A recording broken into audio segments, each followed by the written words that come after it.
좌파들의 여론을 주도하고 있는 사람 중 한 명인 한겨레 편집국장 출신인 성한용 정치부 선임 기자가 국민의힘이 최소 1당은 확실하지 않나 싶다며 더불어민주당 참패를 전망해 화제를 모으고 있습니다. 제 같은 총선 판세 급변의 이유로 한동훈 위원장의 맹활약 그리고 이재명의 사천 논란을 꼽았는데, 실제 그동안 험지로 분류됐던 지역들의 기류가 최근 들어 급변한 것으로 나타났습니다.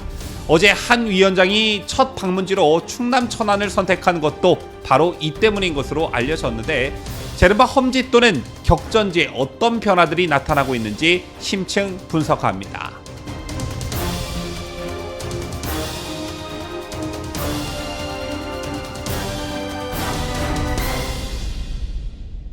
시청자 여러분 안녕하십니까? 뉴스데일리 베스트 민앵커입니다. 총선이 40일도 안 남은 현재 불과 한 달 전까지만 해도 유지됐던 더불어민주당 우위 전망이 급격히 사라지고 있습니다. 여러분께서도 피부로 직접 절감하고 계실 거라 생각하는데, 여론조사에서 국민의힘 정당 지지도가 민주당을 추월했고 서울에서도 국민의힘이 우위를 보이고 있습니다. 경기 인천에서도 민주당이 아직 우세한 결과가 많긴 하지만 이마저도 바뀔 수 있다는 전망들이 고개를 들고 있는 실정이지요. 여기에 더해 민주당이 이번 총선에서 윤석열 정권 심판이라는 깃발을 들려야 했지만 이마저도 어려운 게 최근 들어 윤석열 대통령의 지지율이 상승하고 있다는 여론조사가 속출하고 있습니다.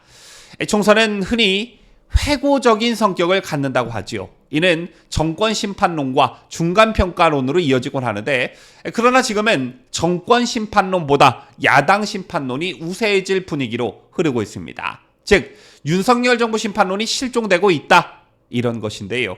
자, 불과 지난해 말까지만 해도 국민의힘이 이번 총선에서 100석도 얻지 못할 것이라는 주장에 논거이기도 했는데, 그러나 정권 심판론은 온데간데 없이 좌치를 감췄습니다.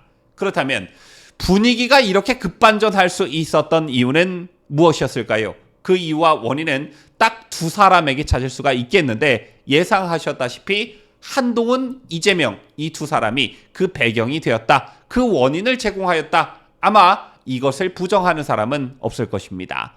자, 이런 시각은 비단 일반 국민들뿐 아니라 정치권 또는 이를 취재하는 언론의 시각도 별반 다르지 않은 듯한데요. 이런 가운데 한겨레 편집국장 출신인 성한용 정치부 선임 기자 또한 국민의힘이 최소 1당은 확실하지 않나 싶다며 더불어민주당의 참패를 예측하는 발언을 내놓았습니다. 이런 예측을 내놓으면서 더불어민주당 내부 소식을 전하기도 했는데, 민주당이 이번 총선 판세에 대해 공식적으로 얘기하지는 않고 있지만 현역 의원들이 지역에서 직접 ARS 여론조사를 돌리면서 추이를 보고 있는데, 실례로 박빙 지역인 한강벨트, 즉 서울 광진, 성동, 용산, 동작, 마포구의 경우 국민의힘에 거의 넘어갔다, 이렇게 내부적으로 판단하고 있고, 더 큰 문제는 그 바람이 민주당 강세 지역인 강북 쪽으로 가고 있다는 것이라고 그 상황의 심각성을 설명하기도 했습니다. 자, 이런 민주당 내부 소식을 전한 성한용 선임 기자는 이 같은 총선 판세의 급변 이후로 한동훈 위원장의 맹활약과 이재명의 사천 논란을 동시에 꼽았는데, 한동훈 위원장의 경우 국민의힘 비상대책위원장을 맡으면서 미래 권력으로 인정을 받았고 안정적인 리더십을 발휘하기 시작한 반면, 민주당은 이재명 사천 논란으로 시끄러웠고 결국 그 중심에는 이재명이 있다라는 것입니다. 자, 이게 돌아올 수 없는 강을 건넜다, 이런 말까지 나오는 이유가 아시다시피 공천이 다 끝나가고 있고 이것을 회복할 마땅한 묘책도 시간적 여유도 없다라는 것인데요. 먼저 한동훈 위원장 얘기부터 해보자면, 최근 험지 또는 격전지로 분류됐던 지역들에 대한 판세가 급변하고 있다는 말들이 나오고 있습니다. 제 같은 분위기를 감지한 한동훈 위원장의 행보가 본격화되고 있다, 이렇게 볼 수 있는 것인데, 어제 언론에 대대적으로 보도됐다시피 한동훈 위원장이 첫 방문지로 선택한 곳은 충남 천안이었습니다. 오늘은 충북 청주를 찾을 예정인데, 수도권과 함께 최대 승부처로 꼽히는 충청권 공략에 우선적으로 나선 이유는 최근 이들 지역의 기류가 급변하고 있기 때문으로 보여집니다. 참고로 충남 천안은 충청 지역 중 가장 더불어민주당세가 강한 지역으로 꼽힙니다. 국민의힘은 지난 총선에서 천안 가불병 세 곳 모두 민주당에게 내준 바 있는데, 하지만 최근 기류가 4년 전과 사뭇 달라진 듯합니다. 실제 여론조사 업체 한길리서치에 따르면 천안신문 의뢰로 지난 1일부터 3일까지 천안의 중심지인 천안갑 유권자 500명을 대상으로 조사한 결과 국민의힘 신범철 후보가 46.1%, 민주당 현역인 친명 문진석 의원이 34.2%로 나왔습니다. 격차가 오차 범위 밖으로 벌어진 게 인상적이지요. 제 같은 격차가 범상치 않은 이유가 지난달 초까지만 해도 여론조사에서 문진석 의원이 크게 앞섰는데 한 달 새 순위가 뒤바뀌었기 때문입니다.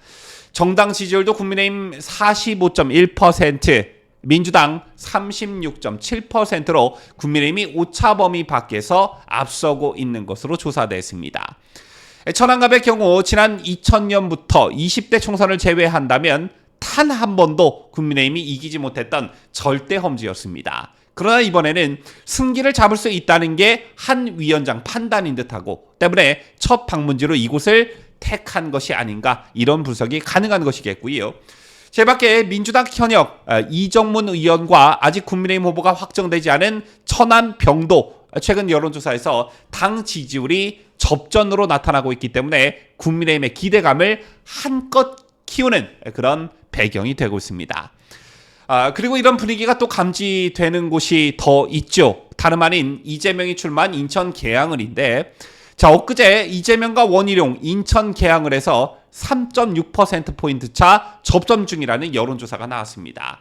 이재명, 원희룡 격차가 오차범위 내로 나온 것은 이번 조사가 처음이었기 때문에 민주당이 압승을 호언장담했던 계양을 선거도 본격적으로 열기를 내뿜기 시작하는 양상으로 접어들고 있습니다.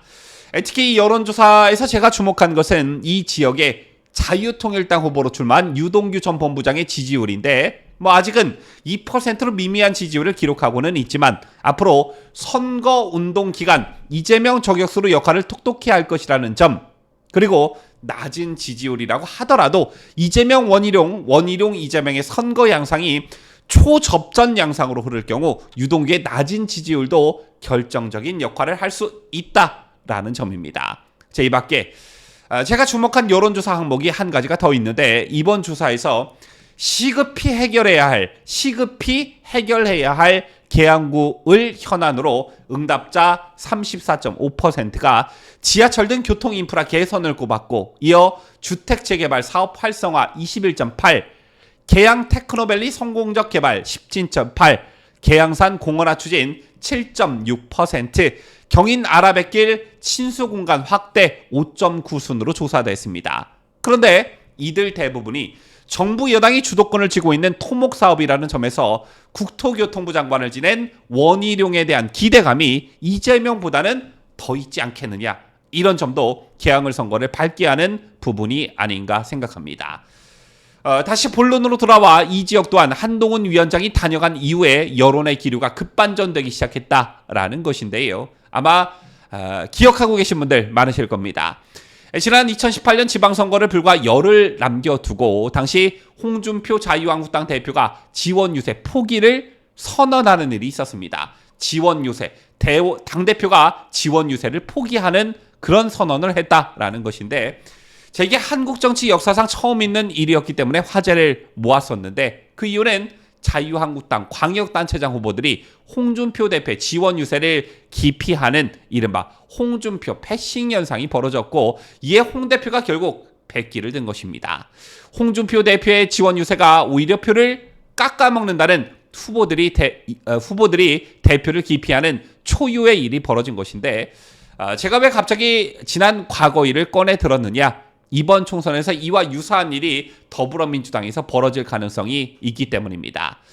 아마 뉴스나 종편 등의 정치 시사 프로그램의 화면을 유심히 지켜보신 분들은 감지하셨겠지만, 똑같은 재래시장을 방문하더라도, 비슷한 장소를 가더라도 이재명에게 몰린 인파와 한동훈에게 몰린 인파의 차이가 아마 눈에 확 들어오셨을 겁니다.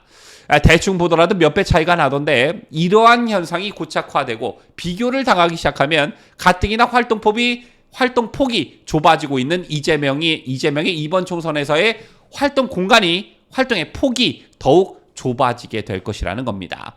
또 이번 총선이 끝나고 어차피 감방에 갈 이재명이라는 인식이 굳어지게 되면 충성심이 높은 친명이라는 이유로 공천을 받은 후보들도 자신들의 선거에 도움이 되지 않는다는 판단이 들 경우 돌변할 가능성 얼마든지 존재한다. 저는 이렇게 봅니다.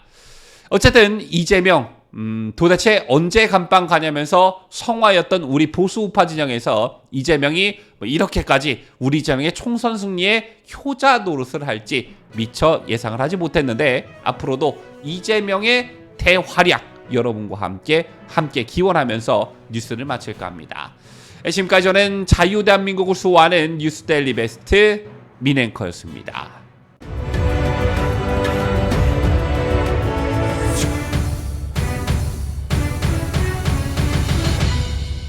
함께해요. 뉴스 데일리 베스트.